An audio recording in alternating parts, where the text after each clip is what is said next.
Okay, everyone, we'll get started for our WAHED event today. So before we get started, I'd like to acknowledge that country for Aboriginal people is an interconnected set of ancient and sophisticated relationships. Our colleagues joining us today are from many interrelated Aboriginal countries that are bound by this sacred landscape, from freshwater to bitter water to salt, from city to urban to rural.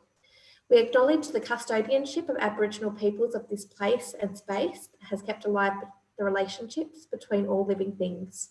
We acknowledge the real and devastating impact of colonisation on Aboriginal countries and peoples, and further commit ourselves to truth-telling, healing and education.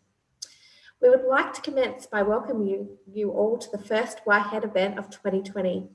On behalf of the National Centre for Student Equity in Higher Education and the Equity Practitioners in Higher Education Australasia, Sarah O'Shea and myself, Kylie Austin, would like to warmly welcome you to this event.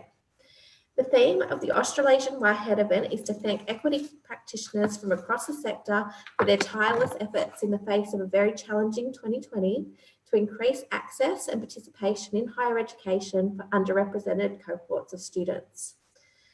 Particularly over the last 8 months, staff across the sector have pivoted their programs into online and remote learning delivery modes. They have worked closely with partners such as schools, students and their families to understand the challenges being experienced by individuals in our communities. And they've introduced institution-wide strategies to ensure that students studying within their institution are well supported. As we near the end of 2020, we know that equity practitioners across the sector are already planning their activities for 2021 to ensure that one of our most vulnerable cohorts to enter higher education has every opportunity to succeed. So today is about saying thank you.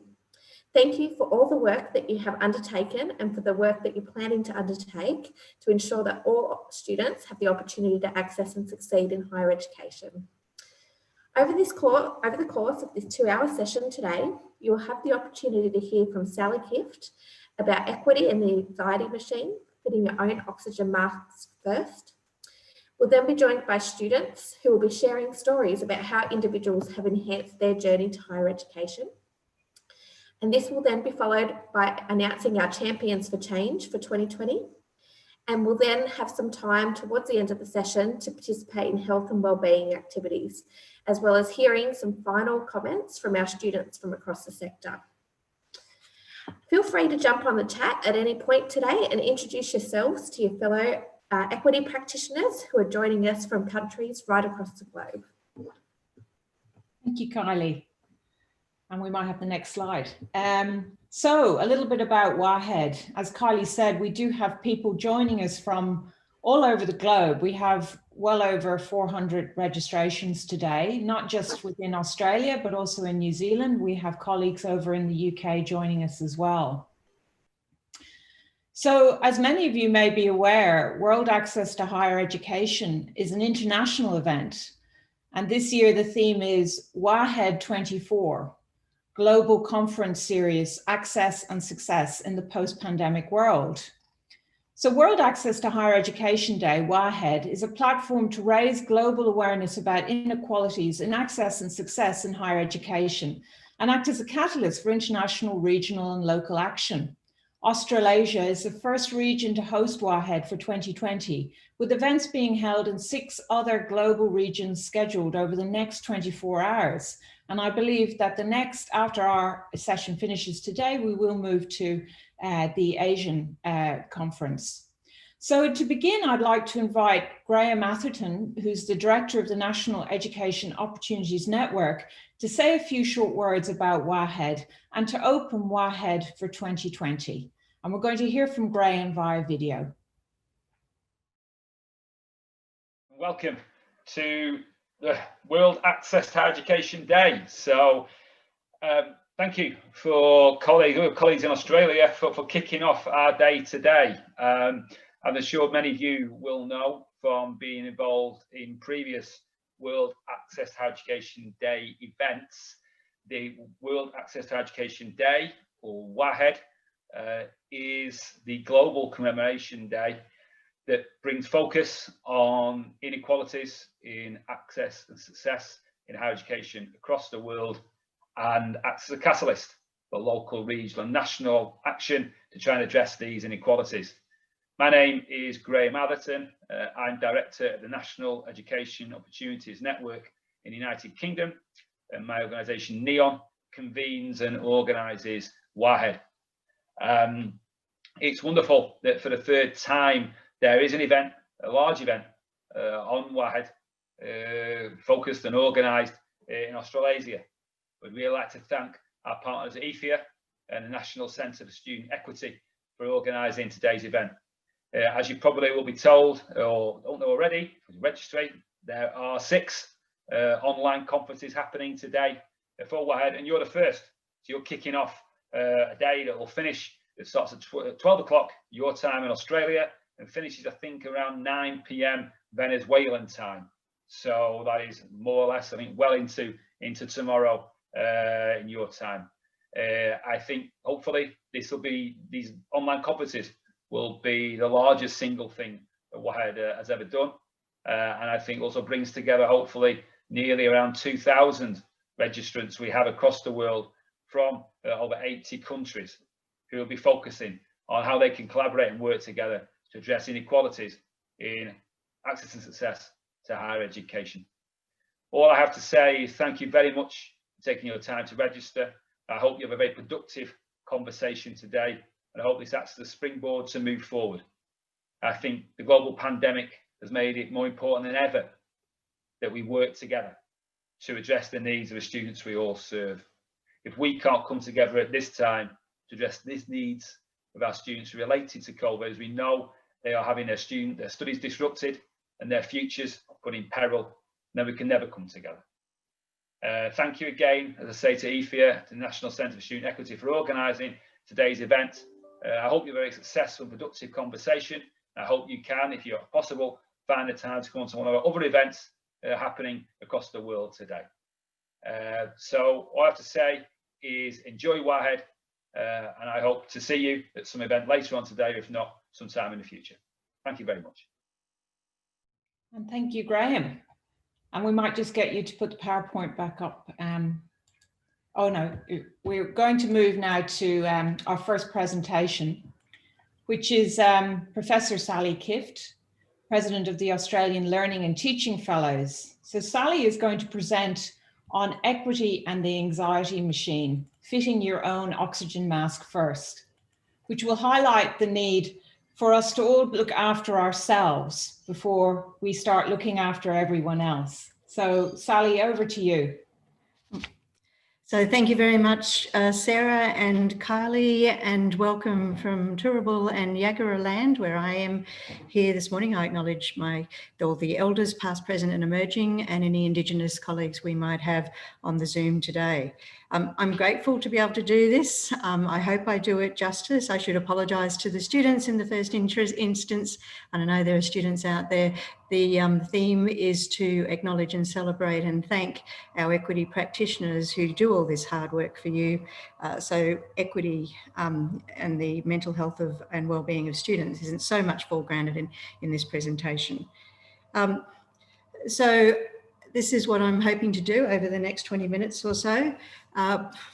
What's with that title? Why does this matter? I have to offer an apology. What are the stresses? Let's think about some happy places and gratitude, and what to do. How are we going to get up in the morning with some ideas, hopefully, that you might be able to take away. I start with a disclaimer. I'm not a psychologist, but I am an interested higher education equity practitioner and observer. And I know that Gareth Hughes from the UK talks a lot about being careful not to pathologise normal responses to a normal situation. And I hope that I'm not doing that today. I'm a lawyer, as I said, by background. I like definitional matters. This is the Student Minds charity, in the Student Mental Health charity in the UK, and Universities UK, definitions of mental health and wellbeing. I'm going to talk broadly about both of those in a very quick way. So the title, Equity and the Anxiety Machine. Higher education has been described as an anxiety machine by Liz Morrish. I'm going to come back to that. That, of course, made me think about Florence and the Machine, and the wonderful Florence observation from Shake It Out that it's hard to dance with a devil on your back. The second part of the title, Fitting Your Own Oxygen Mask First, is very much about maintaining our own well-being, in that sense that if we don't put ours on first, then we won't be able to help our wonderful students, and we need to look after each other. So why does this matter? Well, it matters because you all matter. I thought I should put that in a card, so I did. You, second point, Your Honour, is your role as first responders. There's been a lot of first responding to students and across the university, to staff in the COVID crisis. Many of those colleagues and students have been in extremis. So you've had a hard year. And the university is an ecosystem. So the wellbeing of staff and students is inextricably interlinked. And there's no getting away from that. It matters because we know that the already high levels of mental health impact will be exacerbated and for the longer term as a result of COVID. And already high prevalence rates have increased dramatically for what this Swinburne study termed as Generation COVID, especially across those scales for young people from 18 to 24, who are both on the right and the higher in the scales over April, May, June. The black line is the usual Australian scores. Why does this matter? Well, as the US Surgeon General says, there's no health without mental health. And it's become a big concern for workplace health and safety. It's an issue for workplace health and safety when a third of adults spend their life at work, and you can see the sorts of resources that have been produced over that. And it matters also in the higher education context because under the regulatory standards of the Higher Education Standards Framework, higher education providers have a responsibility to provide adequate mental health services for students and to maintain an institutional environment in which the wellbeing and the safety of both students and staff is fostered.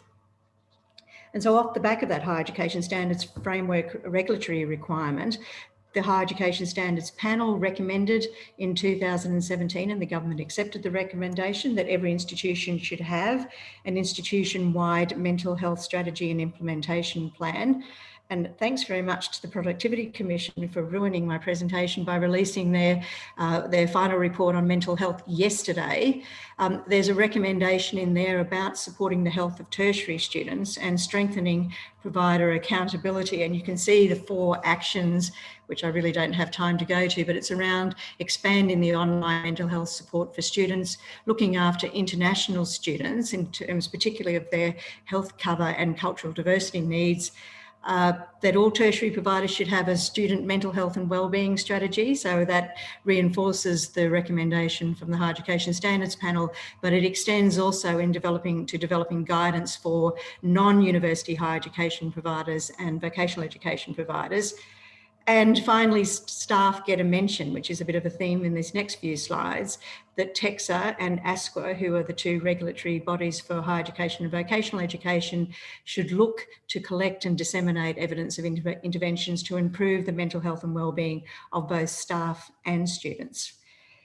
Off the back of the Higher Education Standards Panel recommendation in 2017, Origin, the youth mental health organisation here in Australia, was provided with money by the government to develop a university mental health framework. A draft was produced earlier this year, and we must be very close to having that finalised and presented.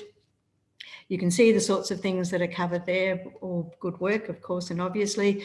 And the framework views mental health and wellbeing through a student lens, though it acknowledges the interconnectedness of the university community. The student lens I might come back to in a moment. This is where I get to an apology. It's an apology because it's all academic, or it's mainly about academics, sorry. So here's a wonderful piece of work from a USQ colleague talking about a perfect storm for academics in a volatile, uncertain, complex and ambiguous VUCA environment. And you can see the sorts of things that are focused on there: trust in leadership, workplace supports and respect. And I would suggest that that's all extendable to the professional staff in universities. There was some great work done in the UK where some colleagues surveyed almost 6,000 academic staff and to ascertain satisfaction with senior managers and university governance. Without wishing to give you the end of the story before you've read the whole book, it was very low satisfaction, and they're the sorts of themes that came to the fore. And again, I think easily transferable to the professional staff environment. And you can see excessive workload and governance and accountability and the silenced academic and work and mental health. A colleague here in Australia, Jill Blackmore, has recently produced this article in HERD, Higher Education Research and Development, talking about the carelessness of the entrepreneurial university. In the abstract, she talks about the carelessness as regards international students and academics, but she comes back in the body of the paper to talk about the carelessness around the health and well-being of academic and professional staff. So now I think we've got some work to do around some of that. Here's a piece from the Chronicle of Higher Education with a colleague who was talking to technology enhanced learning advisors. So, and puts it quite eloquently, I think there hasn't been much attention paid to the health and well-being of the big pool of campus employees who together make up the staff. You know, the people who are expected to carry out whatever the plans were made and have to deal with the aftermath when things changed abruptly. And Lee in this piece talks about the fact that instructional designers and the TEL colleagues had to do a lot of effective labour, and we also talk about emotional labour. And I know a lot of our equity colleagues are very familiar with this concept. So an apology to equity practitioners more broadly. Perhaps you're the Cinderellas of the higher education pandemic response in a gender neutral way. I'm hoping you're hardworking, neglected, undervalued, and perhaps not all that well understood. And you're enabling and supporting those who may never have danced at the equity ball pre-pandemic.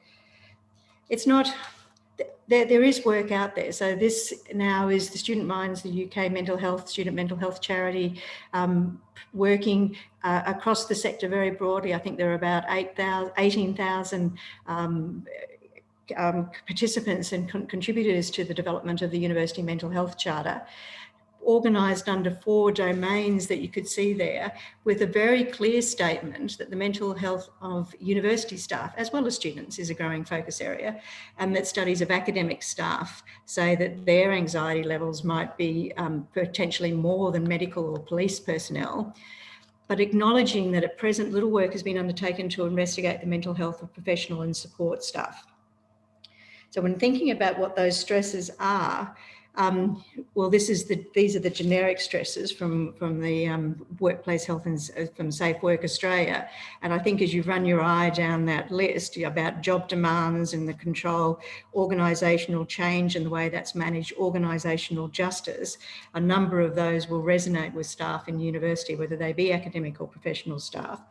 And then, of course, the University Mental Health Charter in the UK have addressed the sorts of factors that have negative consequences for both. So they're quite explicit about this being both academic and professional staff, though it impacts differently and with different effects. And their higher education translations of those Safe Work Australia categories of workplace psychological hazards around demands and burdens and autonomy and resources and management and external pressures, and this whole neoliberalism that our colleague was talking about in her carelessness paper, and also having to support students experiencing poor mental health if staff are not adequately prepared and supported to do so. We do have some evidence, again, thanks to the UK, and it would be helpful, I think, and perhaps something we might like to organise amongst ourselves to collect these sorts of data in Australia. So this is the Liz Morris work that I started off with. And she did freedom of information requests to 59 institutions for a 7-year period, over 2009 to 2016, and found the rises in counselling referrals, so staff being referred to counselling, had occurred about 50% commonly, some universities up to 316%, and rises in occupational health referrals, so again staff being referred, extraordinary rises at some of the universities. And critically, from our perspective, professional staff accounted for 65% of the occupational health referrals on average. So this is how she came to the conclusion that higher education might be a bit of an anxiety machine. She updated that work in this year, April 2020, but this is still pre-pandemic, and quite, and not unsurprisingly, has found that in the intervening period, the anxiety rates have continued to increase, and you wonder what it would look like now. And I know there are some surveys out in the field. So I suppose I get to this point where I'm just generally jealous, which is probably not a good mental health state, of all the work in the UK that's whole of sector and whole of institution. The Mental Health Charter from Student Minds actually defines what whole of institution is. So we've got the Liz Morrish work. This is another particular piece for jealousy for me. The universities UK have been very agentic in this space and have had this step change initiative since 2017, and it was refreshed in 2020 because of COVID, and now has a self-assessment tool. So they talk very much about whole of institution approaches, and I'll take you to a little bit of that work in a moment. I've spoken about the Student Minds mental health charity. They also have a piece of work around Wellbeing, the Wellbeing thesis for postgraduate research students, a wonderful student space. This is fantastic work by Gareth Hughes, amongst others, that I referred to right at the beginning of my presentation, about how to support academics to support students in their first responder roles. And this is the sort of thing that the Productivity Commission was talking about. And then we've got GISC, who shall be just called GISC now, it's not an acronym, it's its name, talking about digital wellbeing as part of their digital capability formula, talking about the impact of technologies and digital services on people's mental, physical, social and emotional health. So there's a whole package of work there. And here's the step change Universities UK organised under these 4 domains of learn, support, live and work. And again, you know, in a very short time, I can't really take you to very much of it, but you see when there's a focus on work, how they can seamlessly interweave staff mental health and then staff supporting students. When they talk about the domain of support, that's supporting both students and staff. And when you're talking about living in a mentally well and well-being environment, how you might make universities healthy settings with a healthy culture and visible leadership. And of course, there are a number of enablers, and these are what the literature also tells you are needed to make this work essentially, around leadership, inclusivity, research and innovation. So with a view to just trying to be calm and focused and grateful in the good way, oh my goodness, I don't know how many of you people immediately recognise Dr. Jill Jacobs-Biden, who has a PhD in education, but moreover has a PhD in student retention at a community college, and talks about areas of student needs such as academic, psychological, social and physical. And as President-elect Joe said in his victory speech, Jill is an educator. It's not just what she does, it's who she is. This is a great day for education. You're going to have one of your own in the White House. You know, we might catch it perhaps over here. Another thing to be grateful about is fab colleagues doing fab work. And I know I've privileged Neshi here, but they've just run a series of snapshots for their equity research fellows, and fabulous work and fabulous engagement across the sector.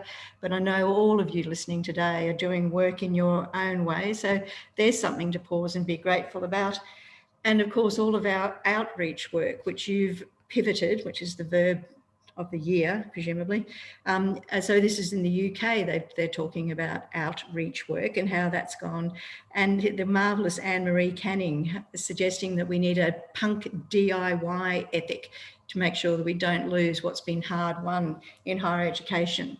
And here's Kylie and Meg from the University of Wollongong doing a Neshi seminar on the highlights and challenges of shifting, widening participation outreach. So you've done fantastic work over the course of the year. Thank you all.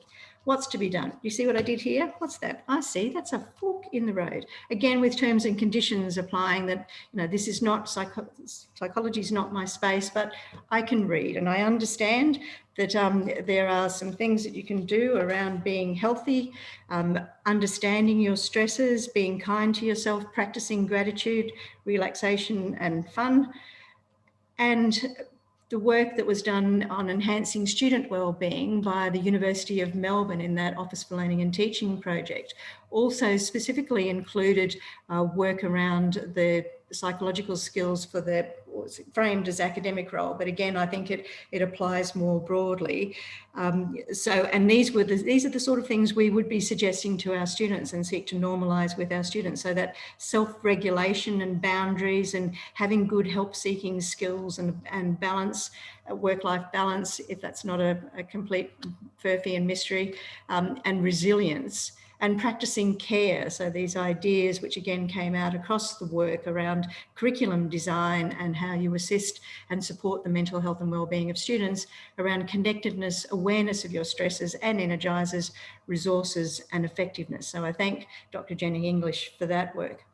The University Mental Health Charter, of course, has some principles of good practice. I'm only focusing on one of the domains, but there are others that impact on this work, obviously.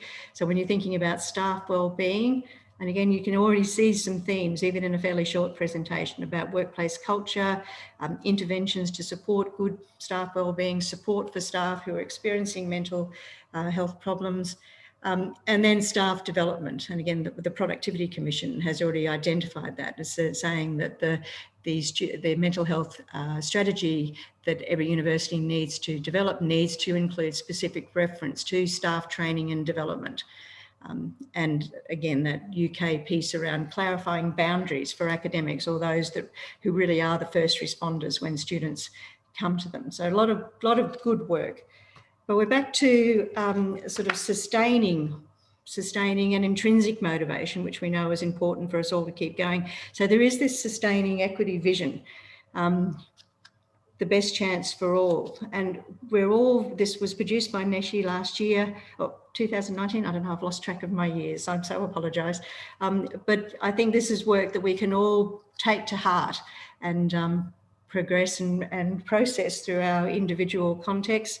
There are sustaining connectedness through conversation about work that makes a difference. So here's the National Association of Enabling Educators of Australia having a 2-day free online symposium. Isn't that what everyone does now? Talking about these matters that we know are so important to our equity cohorts, and that enabling piece of work. And never letting a good crisis go to waste. There you are, equity practitioners over on the left-hand side of the table, looking all glowy. I'm assuming and would know, I think, that you've had to outreach and leverage new partnerships across the university. So sustain those partnerships in a socially distanced way, of course, obviously. And the last piece here really, I think, is about being self-compassionate. So this wonderful language that came out of the Digital Pedagogy Lab from the University of Colorado, Denver, about what we were doing in the teaching space as being panic-gogy. You see what they did there, joined together panic and pedagogy.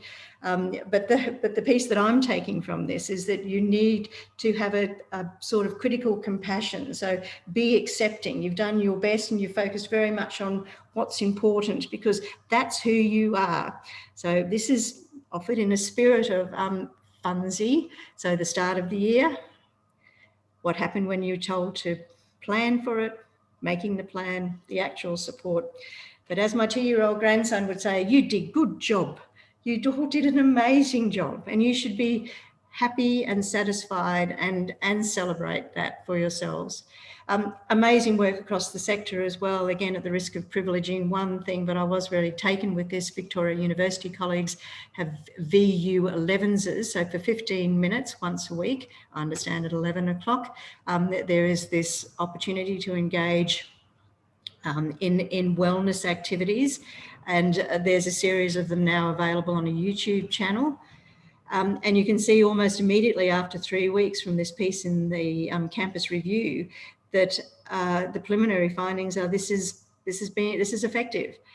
So again, in the spirit that we have about us, which I think is some of the best that's come out of the pandemic, we're very interested in sharing this amongst colleagues. There's all these marvellous generic resources, which of course many of you are aware of, but a lot of them go to mental health. And there are workplace health and safety requirements. So there's a legislative requirement about this, at the risk of going lawyer on you. But there's also a range of other possibilities in the university sector. The James Cook University Australasian Mental Health and Higher Education Conference has been a great boon, and there's marvellous resources there. The desk you'll be aware of, the Wellbeing in Higher Education might be something new for you. And it's only when I started searching for this presentation that I stumbled across the fact that Universities Australia have a toolkit for responding to suicide that they've obviously developed with Headspace. I was not aware of that. So this is a big thank you to everybody out there, and thank you to students for participating in the rest of today. You are very much guardians of the equity galaxy, and there we have our two guardians of the guardians, presumably Kylie from EPHEA and Sarah from Neshi. Of course, I don't remember. This is my thank you happy dance. Yay. And this is just a piece of nonsense because I did mention Joe Biden. So I think that's fun. There's a brief history of American presidents. I hope you can see that there. So my parting gift to you, and Kylie is going to help me with this one. My parting gift to you is to thank you for Equity's brightly burning eternal flame. It's burnt so brightly, I think, in the pandemic chaos. So thank you. Happy WAHED to you all. I'll stop sharing and hope that Kylie might be able to do the business. An eternal flame in chaos.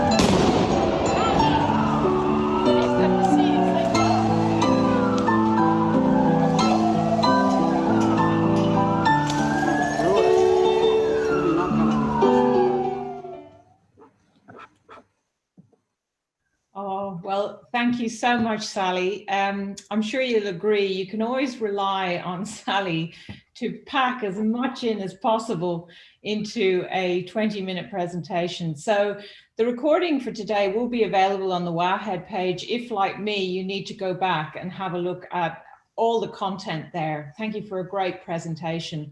So we're going to move on now to our next part of the presentation, and that is our student panel. I'm just going to start by asking all our panelists who've kindly joined us today to please turn on their cameras and their mics.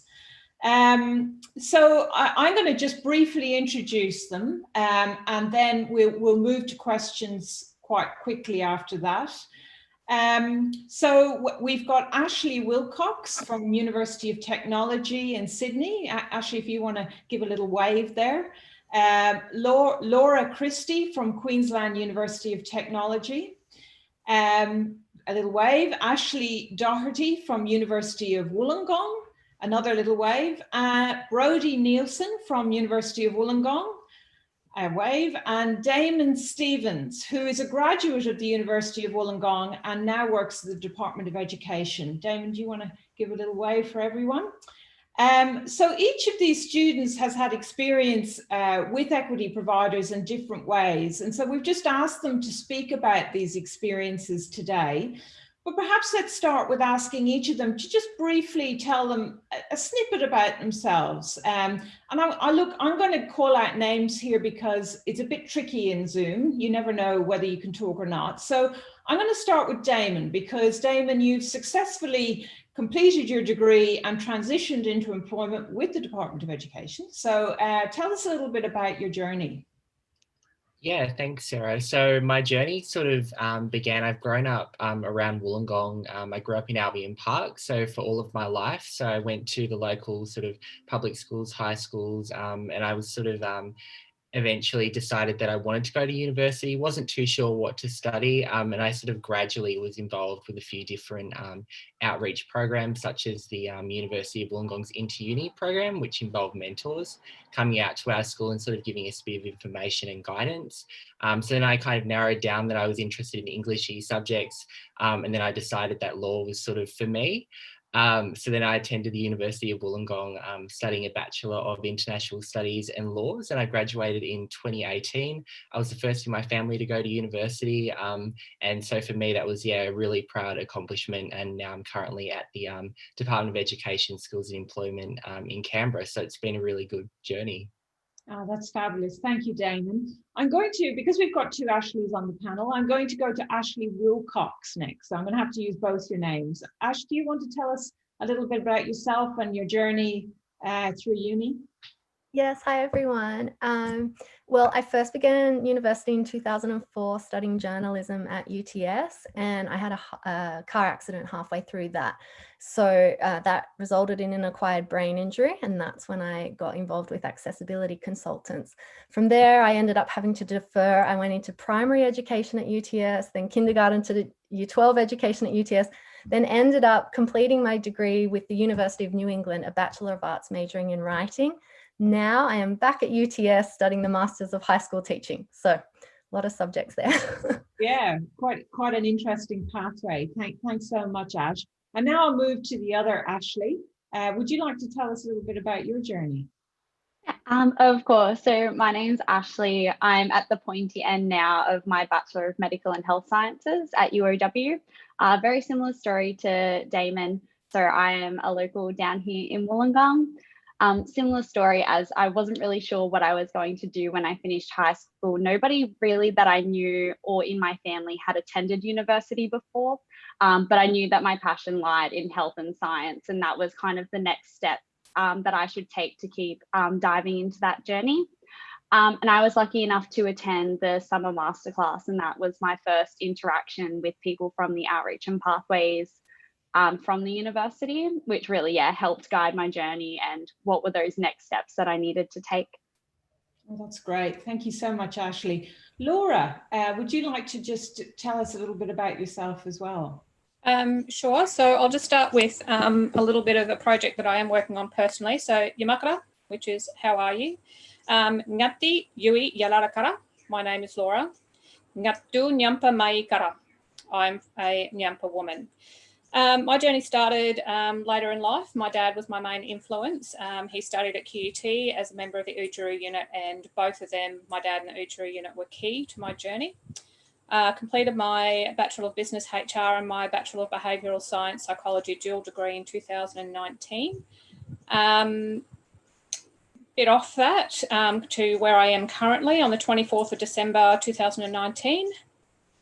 I was diagnosed with stage 3 breast cancer.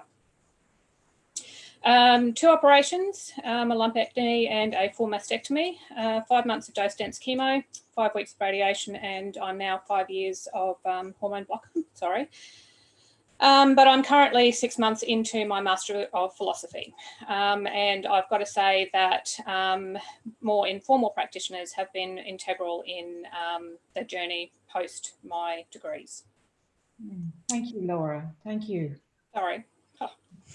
No, I'm sure everyone out listening is thinking very supportively of you. I'm really sorry to hear that. But thank you also for speaking in language at the beginning, because it's always a privilege to hear language. Thank you. Brodie, would you like just to introduce yourself and tell us a little bit about your journey to higher ed? Yeah, of course. So thanks for the opportunity to talk today. Just firstly, so I'm currently studying at the University of Wollongong in exercise science and rehabilitation. I grew up in a local school. It was a pretty lower socioeconomic school. And originally, in terms of my journey into higher education, I wasn't going to go to university straight after school. I didn't really have the means financially, or there's also like a geographical obstacle, but I was lucky enough to be offered an accommodation scholarship or a bursary to study on campus at the University of Wollongong.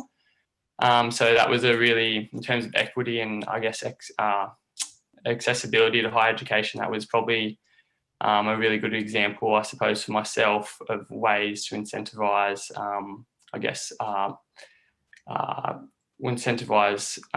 accessing higher education, I suppose. So that helped me both financially and geographically be able to study on campus free of charge. So yeah, it's just one example of my journey to university, and probably a large reason of why I was lucky enough to be able to actually come in the first place. Yeah. Oh, thank you, Brodie. I'm going to hand over to Kylie now, who's going to ask the second question. It's been really lovely getting to know all you guys over the last few days. And I think one of the things that's been really interesting about each of your stories is you've each been able to identify someone who's impacted on your higher education journey. Someone who's either helped you access higher education or who's supported you through that journey kind of once you've been here. And so I guess we'd really like to hear a little bit about from each of you about those stories. And Laura, I'd like to ask you to kind of kick us off, if that's okay. Okay, get it over and done with. So I think undergrad, I'll just quickly go through undergrad. The Ujuru unit are fantastic. So they provide a space for all the Indigenous students, and they do offer a lot of support and a lot of information around scholarships and around accommodation, support both with, your cultural identity and also progressing that through or transferring that into your assessment pieces as well. So learning to apply all of that in your standpoint. So currently I'm with the Karumba Institute, which is where research students sit. They're very similar. So the VRES program was integral in that. It's an engagement piece where you sit on a research project, which is how I first came into WAHED back in 2018 on my VRES project. But also through that I met Robin Mays, who was running that particular project with Deanna Grant-Smith, and she's been probably a more informal practitioner, not one that is recognised per se as her role, but certainly providing me with networks, providing me with that support. She has certainly been a fantastic ally for me. And really went a long way in relieving my anxieties and my own self-doubt in starting or coming back to the research after that first horror 6 months of the year, I think. So those informal people that you find, I think, are important, as well as the, the other practitioners that are there with a particular role to play. Yeah. Thanks, Laura. That's fantastic. Brodie, how about you? You had a bit of a story to share in terms of accessing higher ed, and that support. Yeah. So my story is, I suppose, in relation to an equity practitioner, is when I was in year 11, so that was only say 4 years ago now. We had a student come back to our school, which is, as I mentioned, a pretty low socioeconomic area. It's a public school. And they gave a presentation through the Inter-Uni program, which is just run a local, it's a government-funded program run by the university to encourage access to higher education in targeted schools. And he was a Bombardero High alumni. And I remember recognising him from when I was younger in school, and he gave a presentation, just discussed ways to get into university, and I found it really inspiring because he was studying, or had just studied his GAMSAT and was studying medicine, which is obviously quite a difficult field to get into. It was just quite inspiring. It's also a field like health-related sciences, a field I was also very interested in and am now, and am currently studying in. So I thought that was really inspirational for me. I guess you could say a watershed moment in my life to be able to talk to him and discuss the idea that you actually could achieve goals such as that from, I guess from more disadvantaged backgrounds, I suppose, or areas and schools in that. Yes, that was a really good, and I guess really shaped my my journey into higher education. Yeah. Great, thanks, Brodie. And Ash, what about you? Who's shaped your higher education journey? Hi, so I definitely have to thank UTS because straight after my accident, the accessibility consultant said to me, "You're eligible for a scholarship, please apply."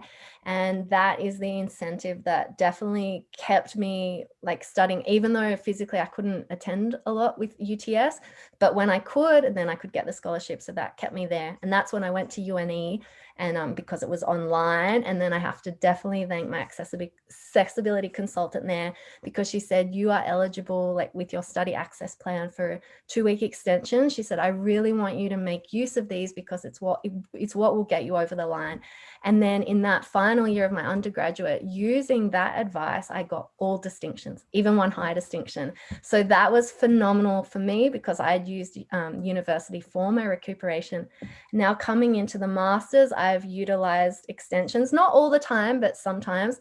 And yeah, this year I got distinctions as well. So it's just like a testament that this support definitely helps. Oh, that's fantastic. Congratulations, Ash. Well done. Damon, maybe you'd like to share a bit of a story as well about.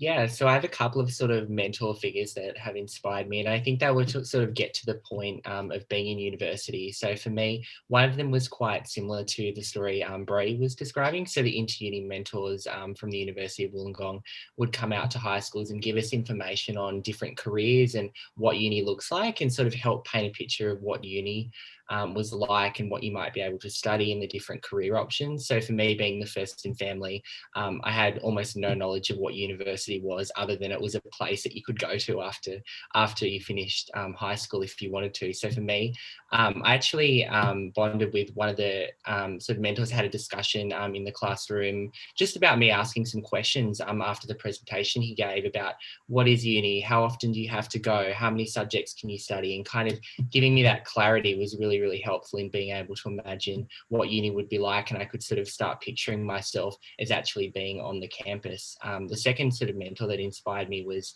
involved with the summer masterclass program through InterUni. So essentially that was prior to Year 12 starting, a few students went on to the university campus and essentially completed a university subject and got to really see what that experience was like. So for me, I had a conversation with a law student who was also a current university mentor, and she sort of shaped and a lot of where I ended up going, and I still talk to her today, and I've worked with her before as well. So that's been really good, sort of just giving me an idea of what law was like, and before that, the other mentor in the school about what university would look like. Fantastic, thanks, Damon. And Ash, over to you to share your story as well. Awesome. Mine's a little bit different. I kind of got to university, it just felt like a massive whirlwind, and I was like, oh, I'm not really sure what to do here, how these assignments differ, how university life is so different to school. And that first year, I just kind of felt like I was a duck. So I had all, like everything moving underneath just to keep my head above water. Was actually when I came across the student support advisors that made the world of difference. And they're like, there's all of these different resources that you can use, like learning co-ops that can help you learn how to write an essay. I was like, these aren't things I've ever done in a university setting.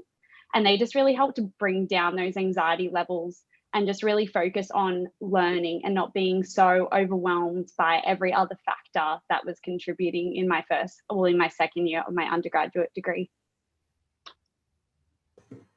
Thanks, Ash. Sarah, over to you.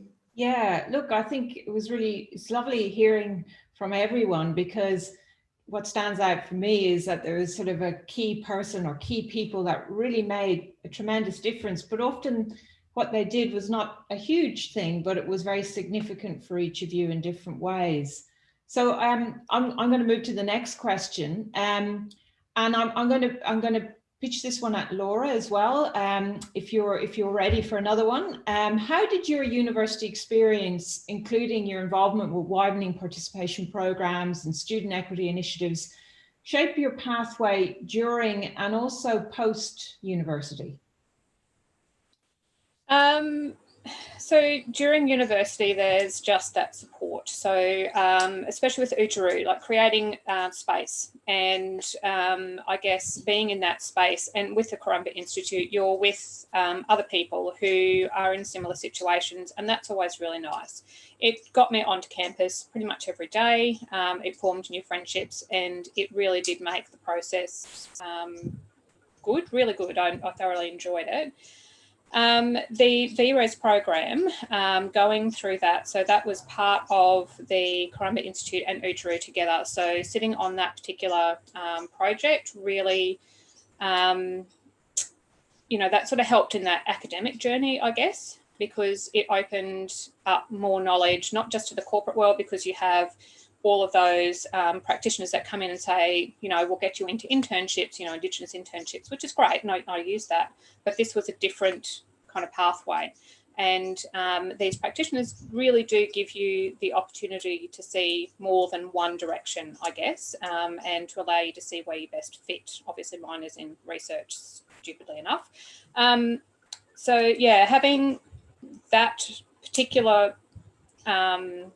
one person as well that I met early on really does help you to set up networks as well, and explore, I guess, university and your career path in a lot more detail, and yeah, expose me to academia. So, been bitten by the bug. Yeah, there's a few of us who've been bitten by the bug, Laura. Yeah, you got that fire in the belly and you just want to get it out. And I've having your own research question and doing your own research and using your own participants, it's just so different to doing all of your content assignments. It is just so different, and you just keep writing and you keep reading and you keep writing and you keep reading, and it's very different, and I like it. Mm. That's great. That's great. I'm just wondering, would either of the Ashleys like to jump in and have anything that they could add? Yes, I wanted to talk about this year. I got access through UTS to the Assistive Technology Read and Write Gold, and that allows me to turn words into audio, which is something I've needed the whole way through, but previous to that I just used an iPad. And then from that, that's led me to be employed just casually with UTS with the LX lab to create online accessibility resources to assist the educators. So there's a team of accessibility students, and so this has been a huge opportunity because it was something I always needed support with. Oh, that's great. So good to hear. Ashley, the other Ashley, or Brody, yeah. Yeah, I just like to add as well. So knowing that there are the inter-uni mentors and like the fantastic experience that I had with the mentors that I met during my time, it really inspired me to then apply so I can continue like sharing that story with other people who are first in family and just sort of get rid of any of those misconceptions, because it is so daunting, and just hearing it from someone who's going through it, I just think that's such an awesome initiative just to build that real connection. Oh, thank you, Ashley. Brody, do you have anything to add? Yeah, just quickly, similar to what Ashley said, I'm also having participated in the program through while I was in high school, have also become an inter-uni mentor while I'm studying. And I think it is just a really, it's really rewarding as well. And it's interesting to see it from a more mature perspective. Just, I think when you're going to the targeted schools, there's definitely not a lack of motivation, but a lack of belief, I think, is the main thing, especially in kids that might be the first in their family, might not have a very strong social support network, or even might not have an English speaking background. It's nice to be able to let them know that the opportunity is available to them and they can do it if they they do have the ability to do it, and just encouraging them to participate, and have that self-belief, I think, is a big thing. Yeah. Thank you, Brody. It seems like we've got a whole generation of equity practitioners coming up behind. And Damon, I'm going to finish up with you because we have come to the end of the panel now. Do you have anything to add, or just some final words, given that you've made the journey and you're sort of in the land of work now? Yeah, so it's been really interesting to see sort of how things have progressed for me. So I think I've sort of gone through high school, gone through primary school, and sort of noticing, you know, some of these equity criteria sort of and factors sort of around me influencing, and having these sort of mentor figures was really valuable to me in just going to university and sort of feeling more comfortable there. But then also being on the other side of it, once I got into university, I got involved in a lot of different programs as well. So as an inter-uni mentor, so I actually went back to like my old school, for instance, and was able to have those chats that were so helpful and valuable for me. I was able to have those chats with other people. So I think it's been really good and valuable to sort of see people grow and to give back in that sort of way as well, and just be involved in other programs. So whether that's through, you know, helping out with the library or doing some work from disability services, I think it's been, yeah, really, really good. I think it's definitely shaped me moving forward as well. So it's just been, yeah, a crazy but amazing sort of journey, I guess. Oh, thank you, Damon. I just want to thank all our student panelists. If we were in a real face-to-face conference, there would be, I know, great rounds of applause now, but I'm sure people have really found what you've had to say really insightful, and also very rewarding, given that the context of today is to thank all the equity practitioners out there. So you have given up your time and you've come and you've talked about your own experiences and how different equity practitioners have touched you in really fundamental ways. So thank you all very, very much. Yeah, good luck with the rest of your journeys. Thank you. Thank you. Thank you. Thank you. Thank you. I'm sure a few of our students are happy to stay online. So if anyone wants to jump in the chat and ask any of our students some questions, feel free to do so as well.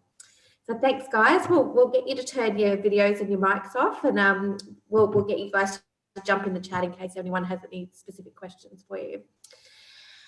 So we're now about to move on to our Champions for Change for World Access to Higher Education Day for 2020. So we asked students and staff right across the sector to nominate someone that they felt had demonstrated the qualities for being a champion of change for 2020. And nominators were asked to include the reasons why they had nominated the person. And what we've seen is over 50 individuals from across the sector being recognised as champions for 2020. We deliberately wanted to showcase this work, as we understand that, you know, in our institutions, in our busy institutions at the moment, we really wanted to take the opportunity to say thank you and to really call out, you know, the fantastic work that equity practitioners have done across the sector this year. As we heard from our students just now, we know that small gestures can make a qualitative difference to how students experience university. And each of us has witnessed how a well-timed intervention has had a positive impact on an individual learner. These champions have been nominated for repeatedly going above and beyond to ensure that students are well supported. So the champions will be shared via online and social media in the coming days, but we wanted to share with you each of our champions for 2020 and to read out a little bit about what they've achieved this year. Yeah, so I'm going to start. And so the first of our champions is Zoe Bristow. So Zoe is committed to increasing Maori representation in the New Zealand health workforce, in turn improving health outcomes for Maori and Aotearoa in New Zealand. This extends to students from low socioeconomic backgrounds to address health inequity further still. Recently, Zoe challenged a subversive proposal from senior university leadership to cap numbers of underrepresented equity groups entering medicine. She put her job in jeopardy in confronting the proposal publicly and calling out institutional gaslighting of her account of proceedings in the media. Her bravery, standing up for our values with integrity, and her overarching dedication to equity saw the university back down and issue an apology. It subsequently acknowledged any future review of the policy must be conducted with consultation in accordance of the Treaty of Watanga. Our next champion is Amanda Beer from Federation University. Amanda really understands the needs of students with disabilities and excels at her job. She is supportive of staff and students alike, is always approachable and really has time for people. Amanda goes above and beyond to ensure that every student has the support that they need to be successful in their studies. The next is Megan Smith. Over the course of 2020, Meg has motivated a team of staff to flip the entire Widening participation offering into a remote learning environment. This has been undertaken in a way that has addressed and listened to the needs of the school and local communities. Next is Veronica San Marco from the University of the Sunshine Coast.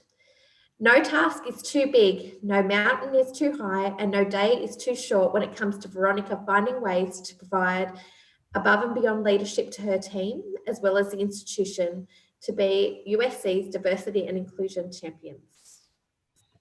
And the next is Amanda Moores-Maley from the University of Technology. Amanda is a passionate social justice advocate and champion for change, making student equity core university business. She challenges structural barriers to study and supports students from underrepresented backgrounds to realise their potential. Her body of work includes offering comprehensive study and financial support for students from a refugee or asylum seeker background, working with communities to develop culturally responsive Pacifica mentoring, supporting students who are in out-of-home care, and providing students who have experienced financial disadvantage access to higher education. Her achievements in her role enrich communities and influence structural and policy change. Next, Jane Finlay, formerly from Deakin University. Jane entered the equity sector a relatively short 5 years ago and quickly became a recognised champion, driving and negotiating many changes and initiatives in our work. In particular, Jane's passionate and laborious work in developing and implementing university refugee and asylum seeker scholarships. This was difficult and time-consuming work which butted up against many bureaucratic and ideological obstacles, which Jane handled effectively and with great grace and aplomb.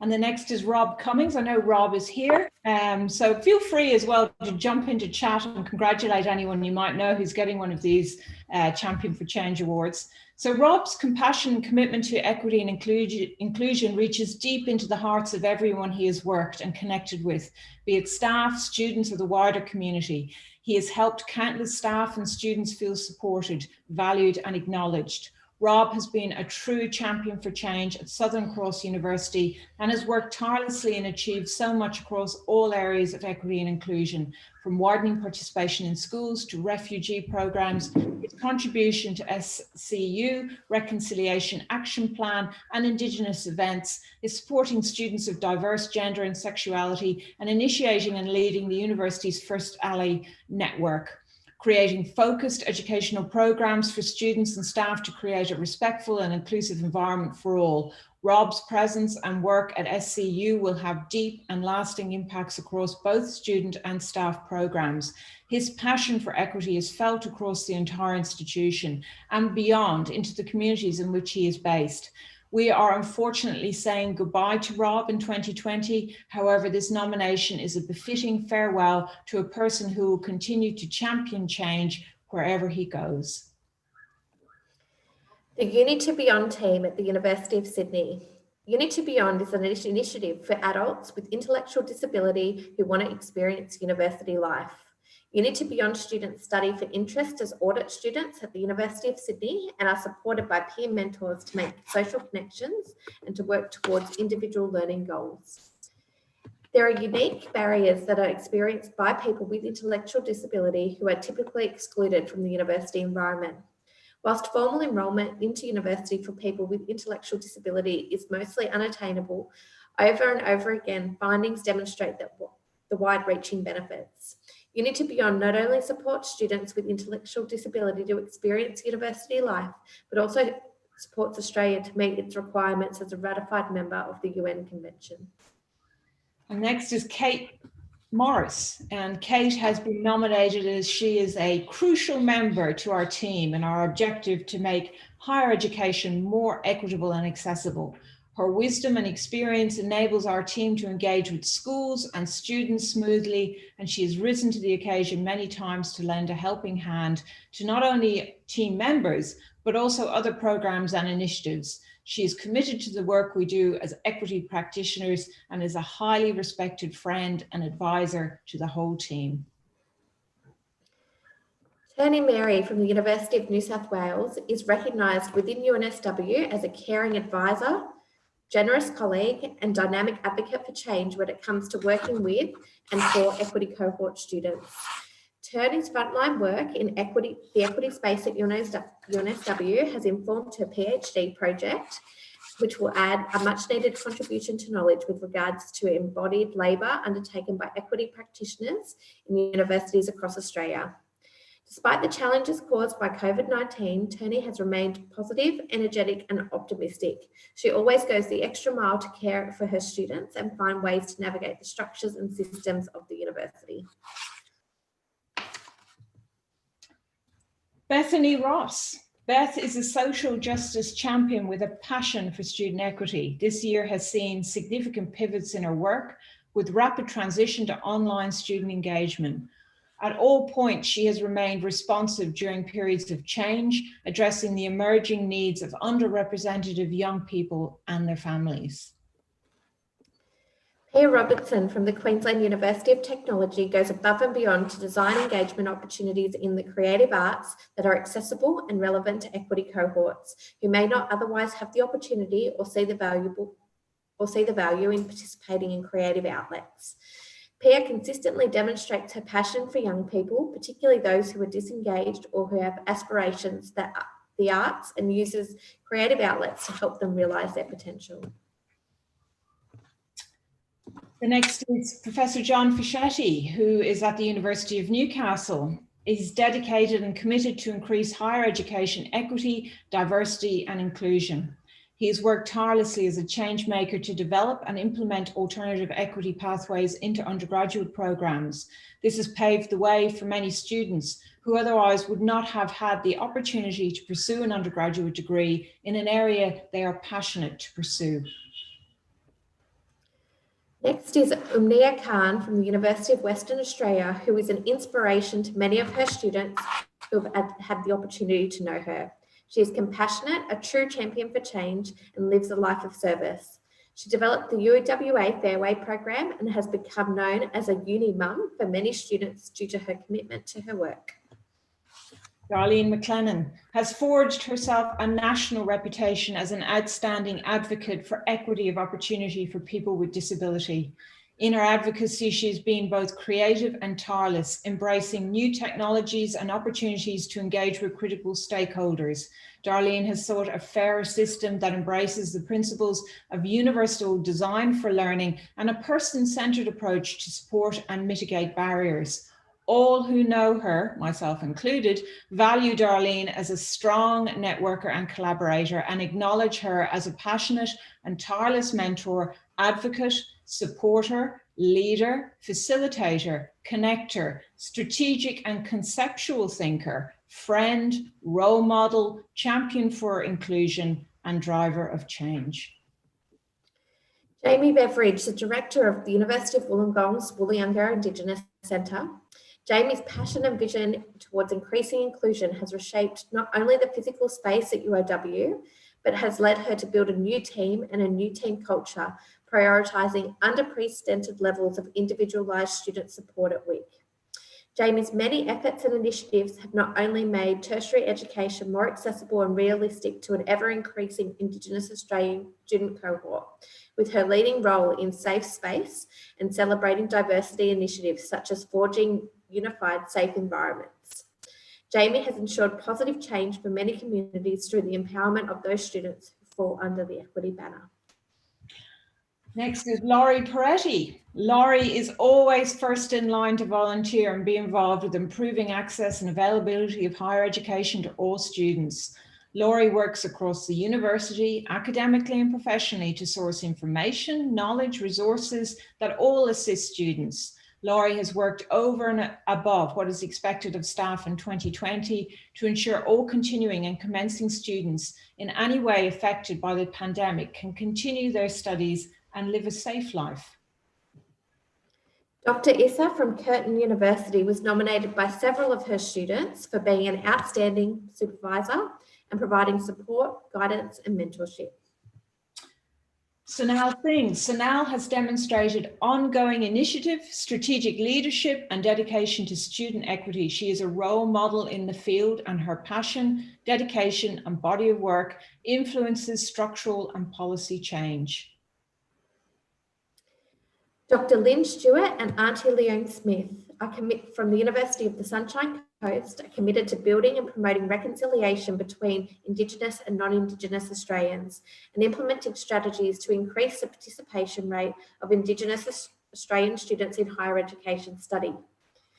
USC Indigenous nursing academics, two black swans, Auntie Leone and Lynn, have created USC's Capture and Keep model, designed to support the next generation of Indigenous nurses and midwives to close the gap.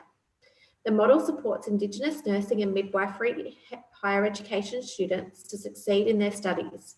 Capture and Keep provides students with cultural and academic guidance and support for them to be successful in navigating both the university and clinical health environments.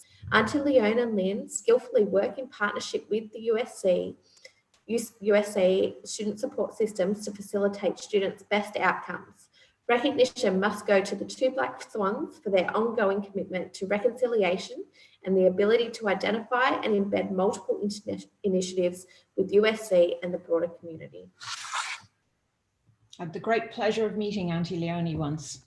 Deanna Grant-Smith. Deanna has made an important contribution to debates about the potential impact of unpaid practicum and internships on the well-being of students from a wide number of disciplines, including urban planning, education, business, creative industries, nursing, and health. Her scholarship is at the vanguard of research into student unpaid work experiences and has been instrumental in raising awareness of the financial and psychological impact of WIL on students, and in advocating for WIL experiences that meet student learning needs without compromising their well-being. Taylor Dockrell from the University of Canberra has worked with the University of Canberra Student Equity and Participation and Welfare team for the last 2 years in the role of Student Transition and Retention Coordinator.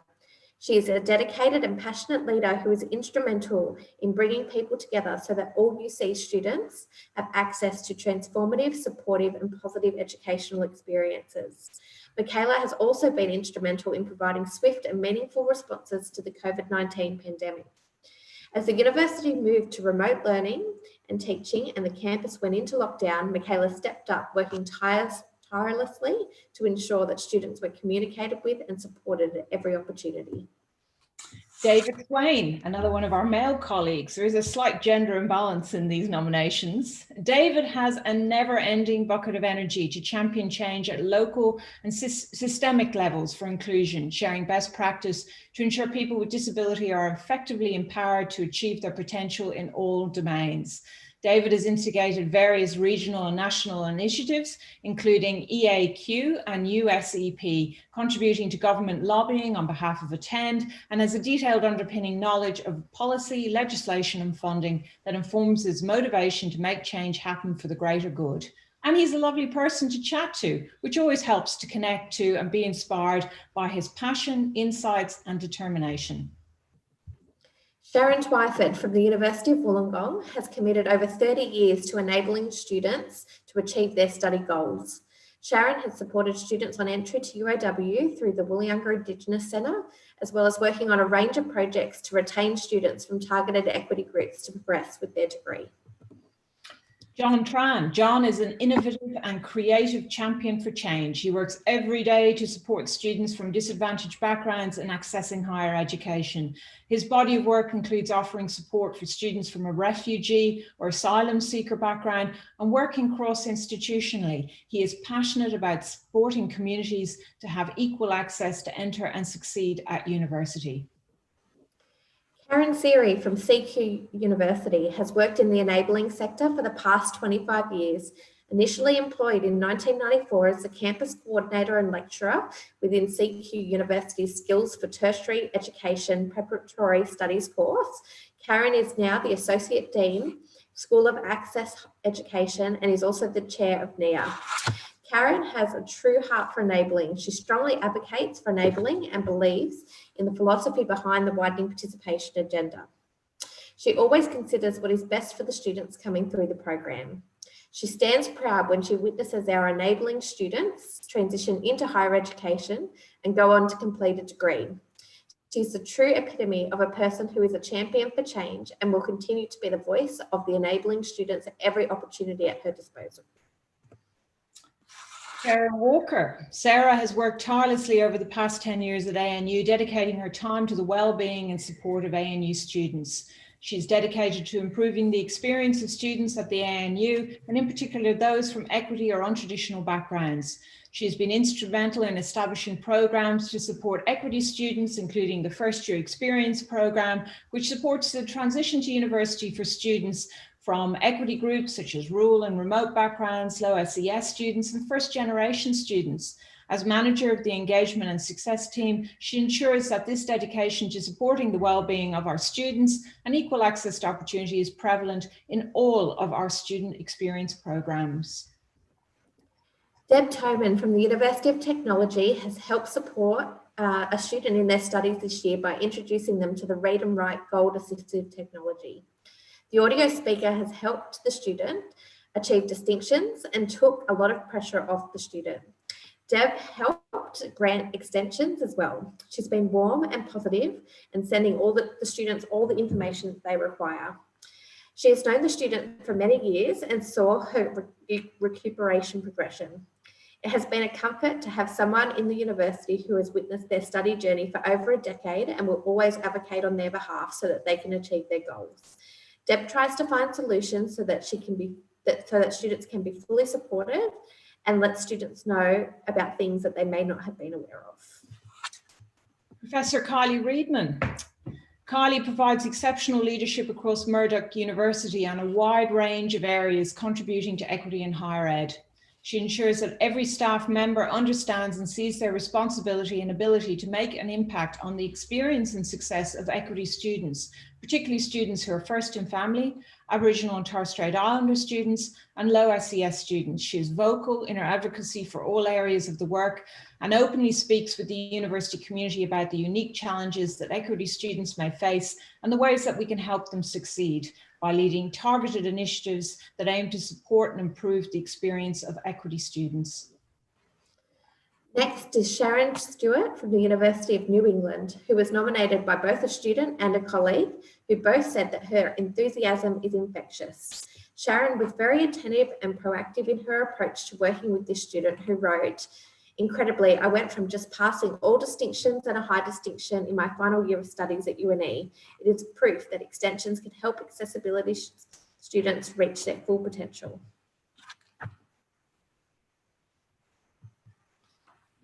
Rithu Narendra. Rithu is an innovative and creative champion for change. She works to support students from disadvantaged backgrounds in accessing higher education.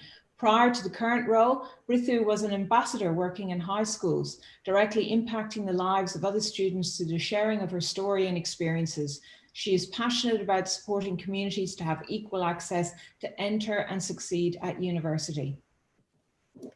Elisa Mcgowan from the University of Western Australia, who manages a large and diverse team who oversees the university's outreach programs to equity students. She has worked long hours during the most difficult time of this year, but always has time to provide emotional and professional support to her staff and her colleagues.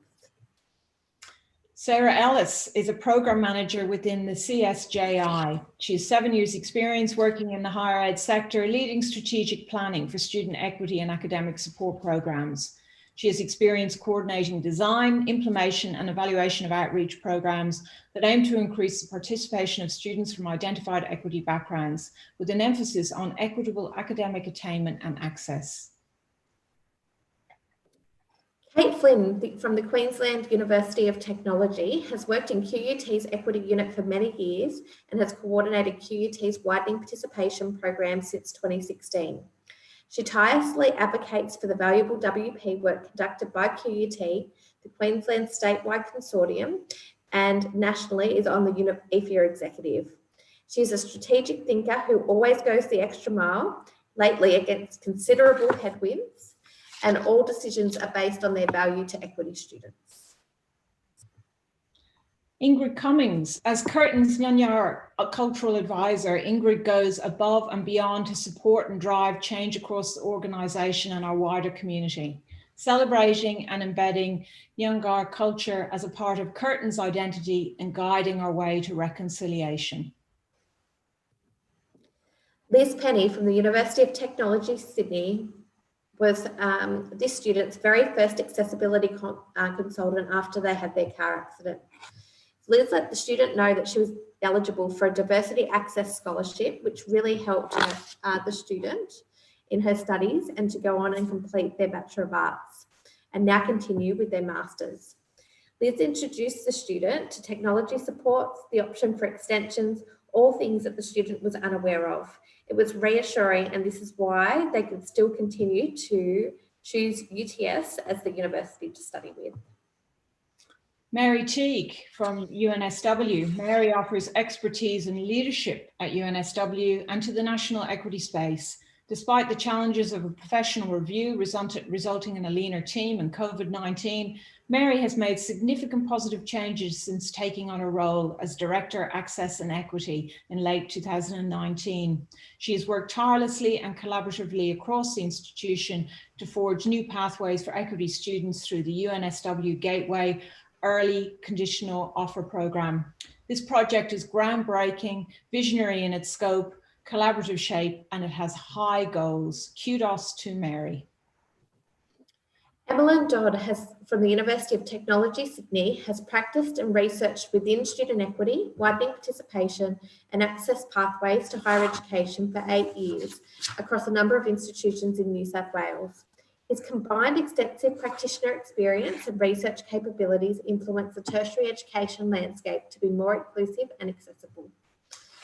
Jade Andrews from University of Wollongong. Jade has demonstrated an ongoing commitment to supporting students in the Batemans Bay community. During a particular challenging year for the Batemans Bay community with bushfires and COVID-19, Jane has gone above and beyond to engage the university with national projects that benefit the local community. Melissa Ronca from the University of Technology, Sydney is a passionate social justice advocate. She has demonstrated innovation and creativity in her work through iterative program development, rethinking ways we can evidence the outcomes of our social justice work, and takes a big picture view to making change. Her work increases access and tertiary success for future students. Stay with us, people. We're on the last 10. So, I Belong team: Andrea Brown, Melissa Keenan, Victoria Smith, Imelda Cooney, Annalise Matthews, and Maddie Ewers. With COVID, partnering secondary school staff told the team how they were really struggling to engage their students in that sense of the possibilities of a positive future, with many students disengaged and pessimistic and not participating.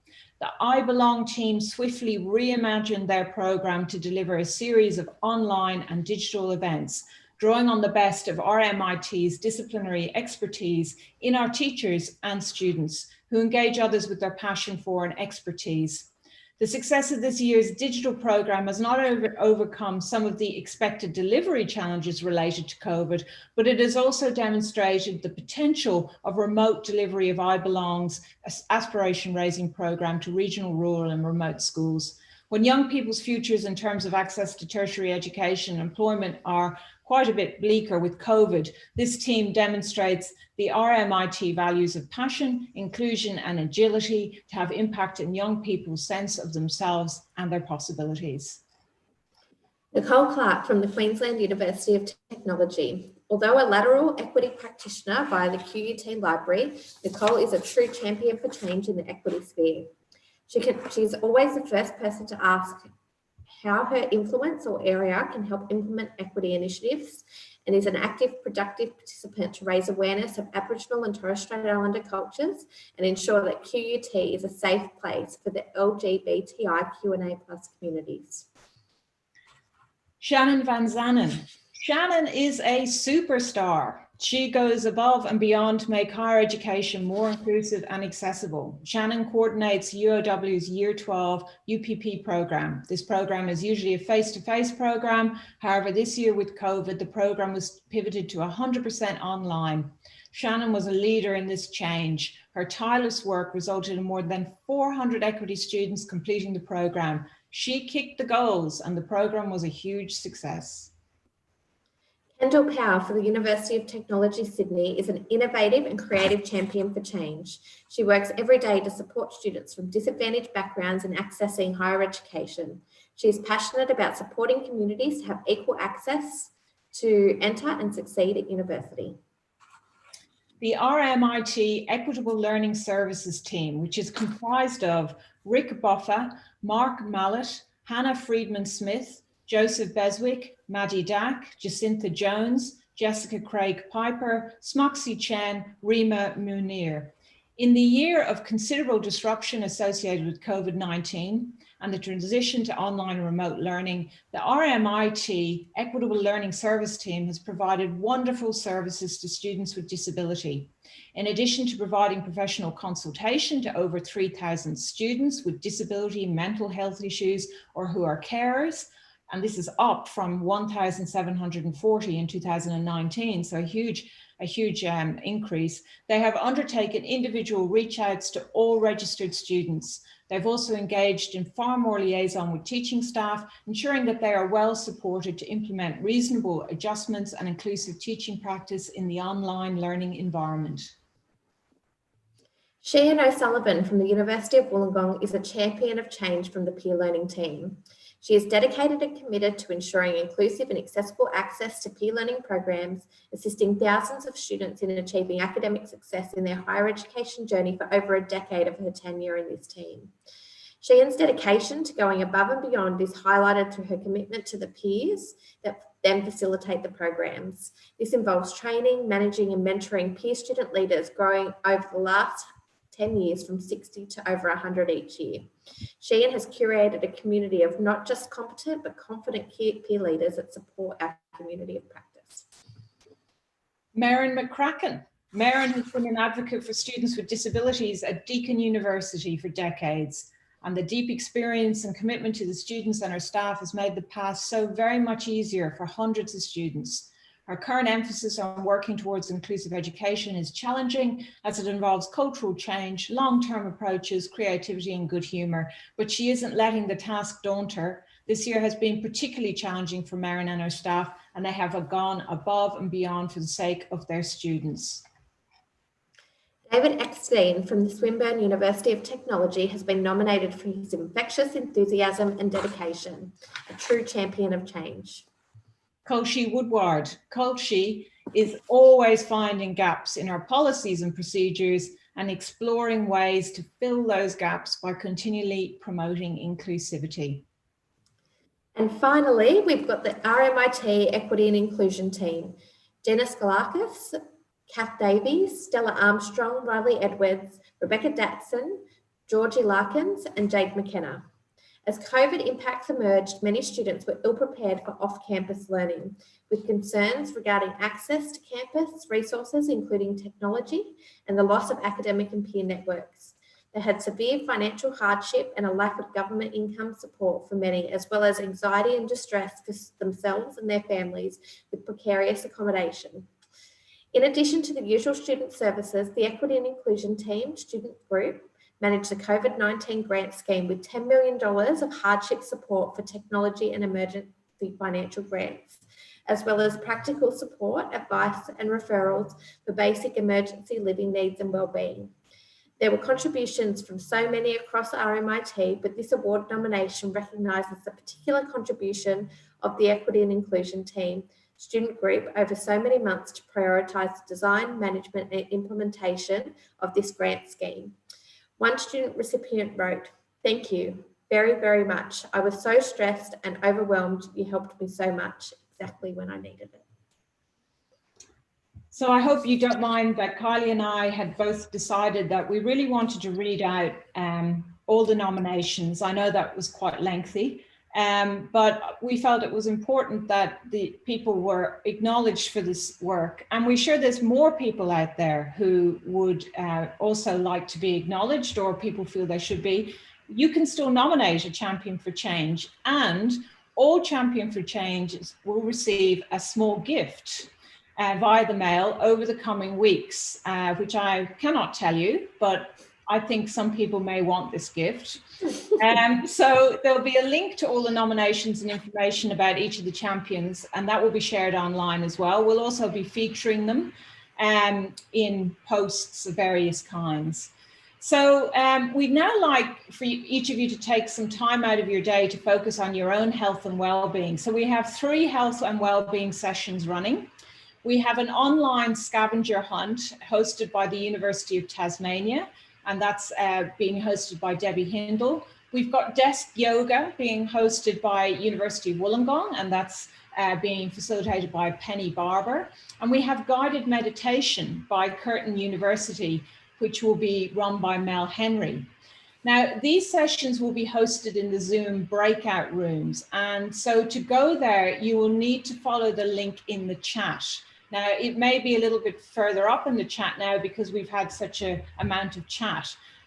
But if you look for that link, which I won't read out, and the password is 538758. If you've got the latest version of Zoom, you can admit yourself to the activity you would like when you go to that link. But if you aren't able to admit yourself to a room, we'll check in and allocate you to a session. So if you are leaving us here now, we'd just like to say thank you again for the work that you do. It makes a huge difference. For those of you coming across to the sessions, we'll see you all shortly. And we do have one final thing after the sessions where we will be playing a video of students who have sent us in short vlogs to talk about their experiences of equity practitioners. Thank you.